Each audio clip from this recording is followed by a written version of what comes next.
এই এপিসোডে আমি নেটওয়ার্কিং এর প্রকারভেদ নিয়ে আলোচনা করব। কাজ ও গঠনের ধরন অনুসারে নেটওয়ার্ককে প্রধানত তিন ভাগে ভাগ করা যায়। এরা হলো ল্যান, ম্যান এবং ওয়ান।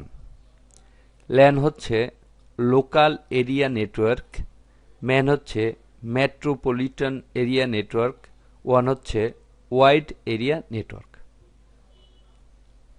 একটি ফ্লোর বা একই বিল্ডিংয়ের মধ্যে অবস্থিত কম্পিউটারগুলোকে নিয়ে ল্যান তৈরি হয়। এটা সাধারণত অফিস আদালতে চোখে পড়ে। বাংলাদেশে বেশিরভাগ অফিস আদালতেই ল্যান ব্যবহার করা হয়, কারণ ল্যানের জন্য যে ডিভাইসগুলোর প্রয়োজন পড়ে এগুলো দামে সস্তা এবং হ্যান্ডেল করা খুব সহজ, এবং একজন অ্যাডমিনিস্ট্রেটরই সমস্ত নেটওয়ার্কটাকে কন্ট্রোল করতে পারে। এই জন্য ল্যানটাই সবচেয়ে বেশি ব্যবহার করা হয়।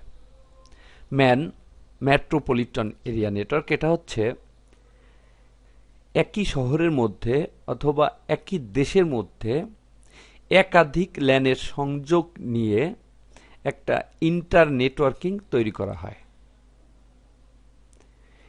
এই ম্যান তৈরি করার জন্য ইন্টার নেটওয়ার্কিং একটা ডিভাইসের প্রয়োজন পড়ে।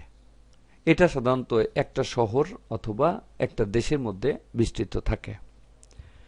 ওয়ান, দূরবর্তী অনেক ল্যান নিয়ে এই নেটওয়ার্কটা তৈরি করা হয়। এ ধরনের নেটওয়ার্ক গঠন বেশ জটিল। এটা হচ্ছে তিন ধরনের নেটওয়ার্ক, অর্থাৎ ল্যান, ম্যান, ওয়ান। ল্যান হচ্ছে একটা বিল্ডিংয়ের মধ্যে সীমাবদ্ধ থাকে, ম্যান হচ্ছে একটা শহরের মধ্যে সীমাবদ্ধ থাকে, এবং ওয়ান হচ্ছে সারা বিশ্ব জুড়ে এটার বিস্তৃত। এছাড়া ক্যান নামে একটি নেটওয়ার্ক রয়েছে। এটা সাধারণত কয়েকটা বিল্ডিংয়ের মধ্যে সীমাবদ্ধ থাকে, এবং এই কয়েকটা বিল্ডিংয়ের মধ্যে যে সংযোগ করা হয় এখানে উচ্চ গতির ফাইবার অপটিক কেবল ব্যবহার করা হয়।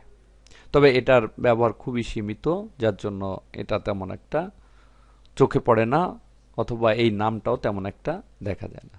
এটাই মূলত নেটওয়ার্কিং এর প্রকারভেদ।